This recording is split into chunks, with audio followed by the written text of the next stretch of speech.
this year's richest person, the existence of aliens, even the return of Jesus Christ. Believe it or not, people are actually betting on stuff like this. Prediction markets are platforms online where you can bet on future events. The best known platforms are Kalshi, Polymarket, but there are a bunch of others. And over the past year, they've exploded in popularity. Kalshi partnered with CNN, CNBC. Google announcing it will integrate Kalshi's data. MLB naming Polymarket its official prediction market partner. We have New York Stock Exchange owner taking a stake into Polymarket. You're starting to see Polymarket and Kalshi really get into the mainstream vernacular. If you had me saying potato on Polymarket, you just made a ton of money. Prediction market app, dude. You know, online peer-to-peer betting. The amount of money involved has skyrocketed. Kalshi currently handles $3 billion of notional trading a week. Just at the beginning of 2025, they were handling 30 million. So 100 times more. We're seeing pretty similar numbers for Polymarket. The boom is creating a new class of market watchers. You're just placing trades based on the news and the information that you have. Information is power. I was able to pay off my student loans with the money I got from Kalshi. I'm putting myself through grad school. I was able to pay off my car. But most people aren't paying off their bills. They're losing money. I feel so bad for 18 to 35-year-old males losing so much money. People are gambling on war. As the U.S. and Israel prepared to strike Iran, platforms like Polymarket saw a surge in activity. One of the criticisms of prediction markets is that they've created the financialization of everything. Should you be even allowed to bet on military endeavors, or should that be something that is off limits? As these markets get more esoteric and specific, they become more easily gameable, more difficult to monitor insider trading and market manipulation. So what happens when you can bet on almost anything?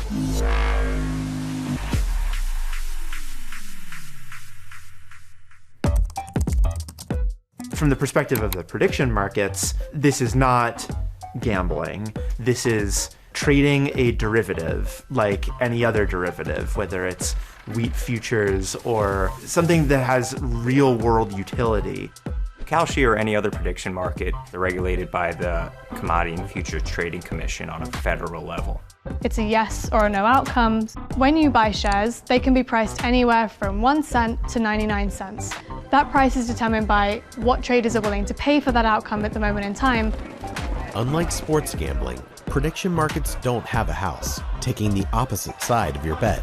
We don't actually make money when people lose. Instead, they match buyers and sellers and generate revenue from transaction fees. Prediction markets are based on supply and demand. It's a peer-to-peer market. If I place a yes on a certain outcome, whether it's going to rain in Central Park tomorrow, there needs to be enough people thinking that it's not going to rain to take the opposite side of the bet. And while you're welcome to make predictions about the weather, most people on these platforms are there for sports. Indiana gonna win, baby! As of March, around 70% of Kalshi's weekly trading volume was entirely made up of sports-related bets. Sports gambling was mostly illegal in the US until 2018, when the Supreme Court struck down a federal ban. Today, nearly 40 states have legalized it in some form, bringing in billions of dollars in tax revenue each year. The states that have legalized sports betting are upset because they can't control the sports betting that's going on Kalshi, and crucially, they can't collect tax revenues on it. Now, other states that have not legalized sports betting, they're upset because now without their consent or their control, sports betting is now legal. Several US states have sued Kalshi, Polymarket, Robinhood, a bunch of other platforms, saying that they should have jurisdiction over what they consider to be sports gambling. From the consumer's perspective, even though the underlying plumbing is different and the regulations are somewhat different, when you open the app, very much it's the same experience. Arizona is filing criminal charges against Kalshi, accusing the prediction market exchange of operating an illegal gambling business. We see this as a total overstep, and we look forward to fighting it in court. think most retail investors, regular people on the street, they're probably less interested in betting on what interest rates will be next month, but they're pretty interested in betting on who'll win the Super Bowl. Billions are also expected to be placed on World Cup outcomes. 93% on Kalshi right now. Yes. Chances of victory. This is how we bring the numbers down. People also like to bet on politics. Polymarket and Kalshi particularly got big around the 2024 US presidential election. This election is going to be close, but we are going to win. Everyone was talking about the odds of President Trump winning the election. The latest polling from NBC News showing Donald Trump and Kamala Harris neck and neck. And there was somewhat of a gap. Those markets actually predicted that Trump would win more accurately than polls did. So that helped improve the reputation of prediction markets. I, Donald John Trump. Trump's victory was a win for prediction markets as well. Donald Trump Jr. is an advisor to Kalshi, and he's both an advisor and an investor in Polymarket. The Trump Media Company has its own prediction market platform that it's announced called Truth Predict. The Biden administration had been critical and went after Polymarket and Kalshi with mixed results. But the same agency under Trump has come out swinging for the industry to keep it legal. To those who seek to challenge our authority in this space, let me be clear. We will see you in court. At the end of the day, there's a limit to regulatory control. Polymarket has since become federally registered and is offering some bets in the US again, even while most people can access the full service via virtual private networks or VPNs.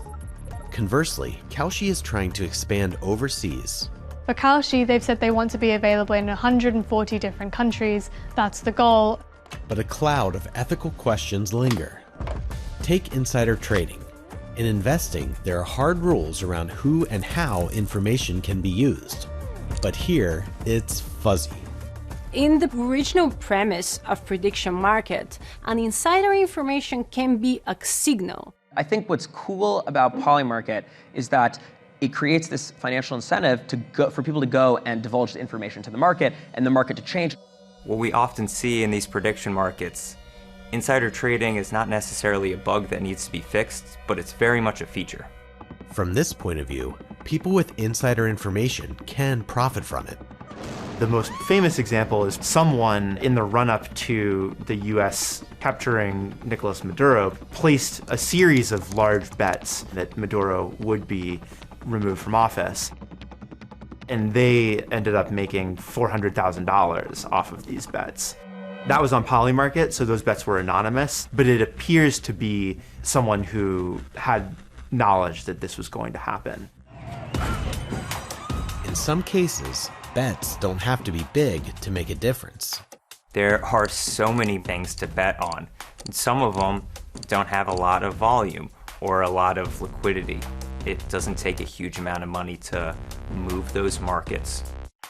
Polymarket has introduced rules it says are aimed at curbing trading on non-public information, and Kalshi says it will penalize such behavior or refer it to the CFTC.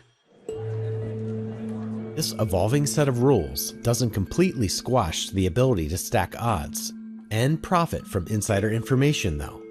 And there's also the dubious ethics of being able to bet on conflict or violence. On Kalshi, you're not allowed to bet on assassination, terrorism, war, because the CFTC has those outlined in its core principles as areas where bets are not permitted. For Polymarket, those rules don't apply because it's international, so it has a lot of markets on areas that people would consider unethical. Another issue is how outcomes are decided. Kalshi and Polymarket lay out for bettors what event, resolution criteria, and data sources will determine the answer to the wager. In theory, who wins and who loses should be decided by the real world. That said, there can be hiccups when these markets resolve. Despite the issues, Kalshi and Polymarket are raising billions of dollars in funding. The boom in online prediction markets is being driven by people like Brandon Feen, a 25-year-old teacher in Pennsylvania. I am not a finance bro.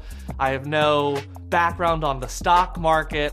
My friend actually reached out to me and said that there was a way to bet on the Billboard Hot 100 chart and try to predict what song was going to be #1. And I went, there is no way that that is a real thing, because that is what I have done since I was in 8th grade. My first trade that I did, I lost $600, and I was like, you know what, I'm all done. But Fiend didn't quit. Instead, he approached it like a professional investor would, with research. Sometimes it'll be hours each day, sometimes it'll be 1 hour for the week. I have seen success with Taylor Swift markets with her album, how many sales she was going to do. I go on Twitter and I follow fan pages that update on these things, and I turn on post notifications, so super easy. Anyone can do it, anyone can look at how people are finding this information. This is the #1 strategy to start making money on Polymarket today. A lot of people are taking this very seriously and doing a lot of research and trying to get an edge on what they call dumb money, people who are just kind of winging it. And in some cases, the kind of research they were doing was incredibly sophisticated.